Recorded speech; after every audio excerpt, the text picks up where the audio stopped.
This is Jennifer Darty from East Carolina University at Joyner Library, and we're doing an interview today. That we're at the Thompson Farm, and could you tell us your name? J.C. Daniels. Does that JC stand for something? Jesse Cooper Daniels. But everybody in this area know me as JC. JC, Yeah. okay. And how old are you? I'm 67 now. 67? Yes, ma'am. Okay. So could you just tell us a little bit about like where you were born, Yes. growing up, like where Yes, you ma'am. grew up at? Right. Yeah, I was born November 7th, 1954, to the late Jesse Lee Daniels and Irma Teal Daniels. And I grew up, y'all heard of the Greenfield Terrace section. I grew up in the Greenfield Terrace section of Greenville. I went to the Catholic schools for 8 years, St. Gabriel's, and left there in the 8th grade. Then I went to J.H. Rose, back then it was J.H. Rose High School. It's Greenville Rose now. And I attended there, and I graduated in 1972. Went into the United States Army, stayed there for 3 years, got out of the Army, came back to North Carolina, Greenville, and eventually I went to Lewisburg College as a walk-on baseball player. That's what I did. And I was blessed while at Lewisburg to be drafted by the Los Angeles Dodgers in the second round of the 1976 draft, winter draft. And I played 4.5 years of baseball, professional baseball, before an injury and some attitude issues that cost me a career. And I came back home to the streets of Greenville and eventually got in trouble selling and using drugs. And in fact, I have a book over there that I wrote about my life story called Rise Again. But anyway, make a long story short, came back home, got in trouble. Then I eventually got incarcerated, and that's what led me to becoming a minister today. I'm a minister of the gospel of Jesus Christ today. And like I was saying, I wrote that book about my life story, trying to give hope to people that feel like all hope is lost. You know, that's what my book Rise Again is about, to give hope to the hopeless, that you can turn your life around. And for me, it took turning to Christ. You know, it wasn't the streets, it wasn't hanging around with my friends, it was turning to Him who helped change my life, because I was a drug dealer, but I also became my best customer of the product I was selling. And that's what led me to my incarceration. But like I said, make a long story short, today I live in Lewisburg, North Carolina with my lovely wife over there, Lois, and with one of our children and four of our grandkids. That's where we stay today, in Lewisburg, North Carolina. And today my ministry is known as Kingdom Outreach Ministry, because my ministry goes into the streets and feed the homeless, the hungry, those in need of getting jobs, all of that, as well as we go back into the prisons. I take my story back into the prisons today. And I'm also on the radio there in Lewisburg every Tuesday morning at 9 a.m. WYRN 1480 a.m. What's what I do. the name of the Lewisburg. program? Kingdom Outreach Ministries. Oh, no, the radio program that you're on. All I know is 1480 a.m. Okay. Lewisburg, North Carolina. That's all I know about that part. That's Yes, ma'am. So you were talking about kind of like when you changed your life and things. Did that Yes, ma'am. process start in prison? Is that Started in prison, Okay. on a prison bunk, when I told the Lord that I was tired of living the lifestyle I was living. And that's when I began to go to Bible studies and different other worship services. See, because my mother was a pastor. I knew the way. I turned from the way. And that's when God, got a hold of me, and I began to read His Word, and I fell in love with His Word and the way He was changing me, because I couldn't change myself. Every time I tried to change, I would only go back to what I knew to do. But when I fully surrendered to Him, that's when change began to take place. That's why I tell people, change isn't easy. You have to embrace it and make the necessary sacrifices. change is a sacrifice, and that's what you got to do. And if you're willing to do that, change can happen. You know? So, and you were just telling me before we started recording, you said that, so your father was a farmer, is that right? He was a tobacco buyer. My Oh, he's grandfather a was a buyer. farmer. Okay. My grandfather was a farmer. Could you tell me a little bit about what your dad did, and then Well, we'll my kinda talk father, would go to the warehouses where they had the people that sold it from the field and took it to the warehouse. That's where my father came in at, and he would buy piles of tobacco and sell it to the cigarette companies like Salem, R.J. Reynolds, P. Lallard, Morris, Philip Morris. Those companies. Those ones who sell the What was tobacco. his name?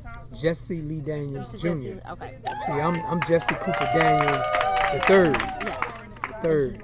And he was junior. Okay. Yeah, And he was junior. Was that in Pitt County Pitt County Greenville. that he did it? Okay. Yeah, like I said, at Greenfield Terrace. That's Right. where I raised the Carolina Leaf Tobacco Company. That area right there. Okay. Yes, ma'am. And then could you talk a little bit about your grandfather and like what Yeah, kind of well, my farming grandfather, he did? he farmed it out there off the old River Road, with, Greenville. You familiar with that area?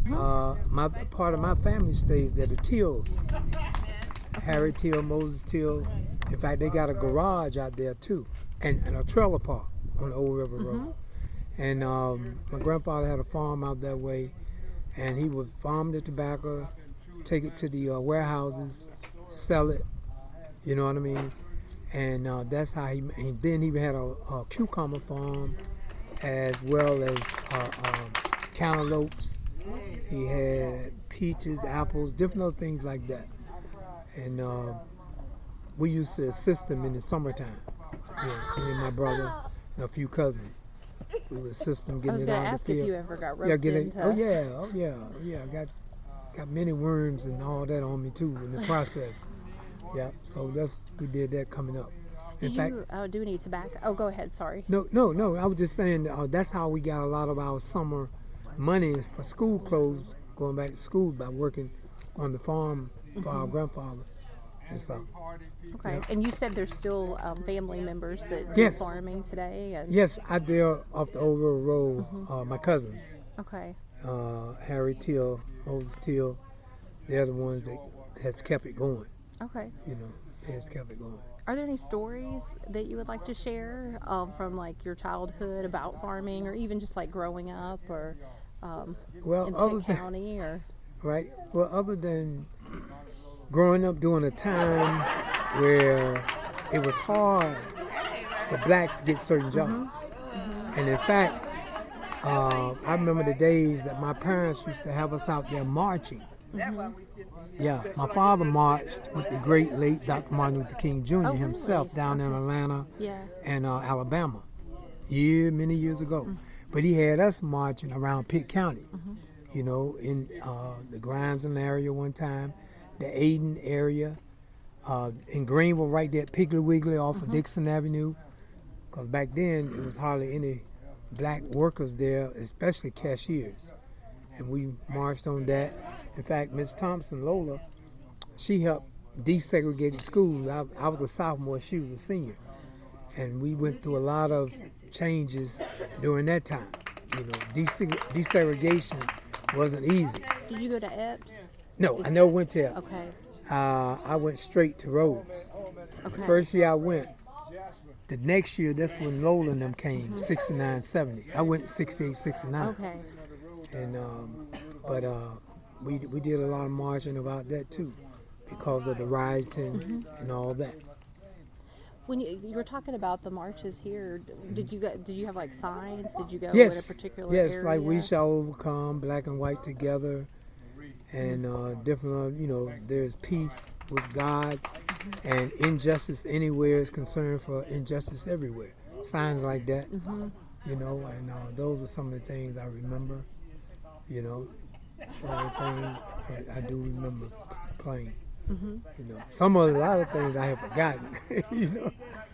you know, as I got older. Yes, ma'am. Okay. Was your dad a member of like the SCLC, okay. Southern Christian Leadership Conference. Yeah, my father, my grandfather, the gentleman that's still living now. I don't know if y'all might heard of him, Mr. Benny Roundtree. Yeah. He's on Albemarle Avenue. He's on part of that section. And he's still living today, but he was in that organization. In fact, I think he's the only living, member that was there with my father and them at that time. He's the only living one. Oh wow. Now, out of all that group, Do you remember some of the other things they did? Other than marching, other than the careers they had, one was a mortician, Mr. Grant Snorkar out of Aden. Miss Ann Brown, she was a school teacher at South Aden High School, and which eventually became Aden Grifton High School. And Mr. George Garrett, let's see what he did. I'm trying to think what he did. I can't remember per se what he did. But like I said, my father was a tobacco buyer. My mother was mainly a substitute teacher as well as a preacher. And the rest of them, I don't know. I told you about my grandfather. He was a farmer. Yeah. So the other ones, I don't know per se what their occupation per se. What kind of church was your mother a preacher in? 'Cause I would think that'd be a little unusual. She started for a out. woman She during that started time. out at Mount Calvary Baptist Church Baptist, okay. over on the Hudson Street in Greenville, right off West 5th Street. Yeah, she started out there. Then the Lord called her to this apostolic church off of I want to say Pactolus Highway, but it's out there near Pactolus Highway. And then she eventually got her own ministry in Farmville, North Carolina, right there off of Main Street in Farmville, North Carolina. And her church name was Victory Tabernacle, something like that. I can't remember. Because my mother died at a young age. She died at 49 years old, 1985. She died. She was 49 when God called her home. Yep, 1985. Yep.